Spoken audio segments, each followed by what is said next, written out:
Hi guys, so I've said before that Boris Johnson does not respect Parliament, and the Speaker of the House is as useful as a chocolate teapot. The Prime Minister can lie about pretty much anything and he will not be reprimanded, not even asked to correct the record. A number of people have written directly to the Speaker and his response was to contact their MP. Completely useless. So if the Speaker can't do his job and parliamentary rules allow Boris Johnson to get away with lying, then MPs need to find an alternative route. Step forward Deputy Leader of the Labour Party, Angela Rayner. And she did this perfectly. Have a listen.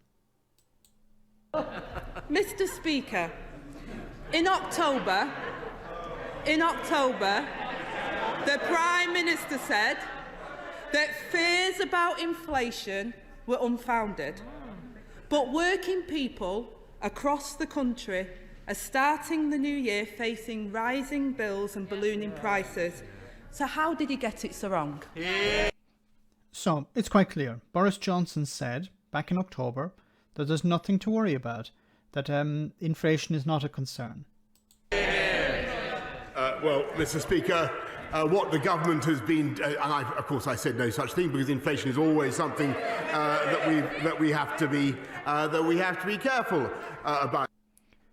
Now, if only there was, I don't know, video evidence of Boris Johnson from October saying, look, there's nothing really to worry about here.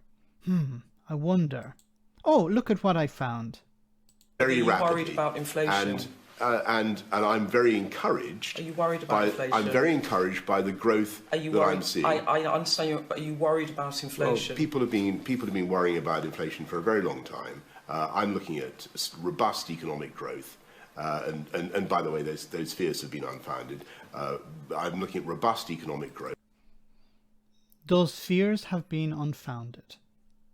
I think that the supply systems that we have, logistics, the supply chains we have are incredibly clever and robust, and supply will meet demand, and you're seeing that now in the petrol forecourts where supply is coming in. There is a problem of demand, as you know, a very human thing, and I appreciate people's frustration on that, but people need to behave in the normal way, and as the global economy recovers and as the UK economy comes roaring back to life, you're going to see brilliant businesses, brilliant people making sure that we have the supplies that we need.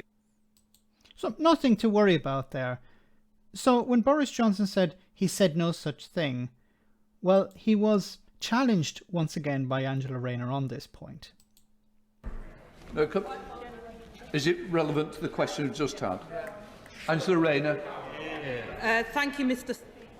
Order. Nobody wants to mislead the House, and I'm sure the Prime Minister wouldn't want to do that either. Earlier I quoted the Prime Minister when he said that fears about inflation were unfounded. He said he didn't say that, and yet the Sky journalist Beth Rigby has now put up this clip on social media. So I'm just wondering whether the Prime Minister would like to correct the record. If the Prime Minister wants to come back, he can do. If he doesn't, what I would say is, it's not a point of order. Stay there, stay, Prime Minister. Prime Minister. It's like Boris Johnson was challenged to correct the record, and you can see him here walking away. Now, the Speaker of the House is saying, no, stay there, stay there.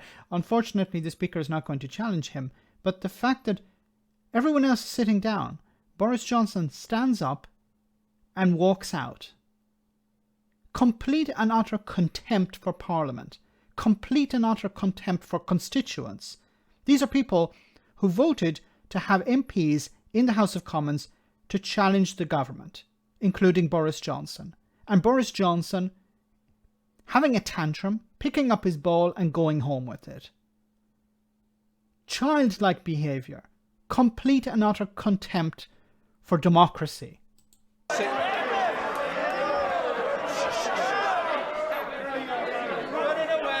When you're ready, sorry, Prime Minister, just to say I'm not going to extend the debate. And there we have it. The Speaker of the House, completely and utterly useless. And I've said this before. What is the point of Parliament if it does not hold the government to account. Boris Johnson clearly lied. We can see it with our own eyes. We know he's a liar. Everyone in the House of Commons knows he's a liar. But there are rules, there are guidance. He's supposed to return to the House of Commons to correct the record. He knew he was lying. He could have just stood up and said, I'm sorry, I misled Parliament earlier when I said that I never said such a thing. Yes, I did say such a thing back in October when I was interviewed by Sky News. Very simple. But he doesn't do that because, once again, he has nothing but contempt for Parliament. Let me know in the comment section, guys, what you think about all of this. As always, your comments are greatly appreciated. Thanks a lot.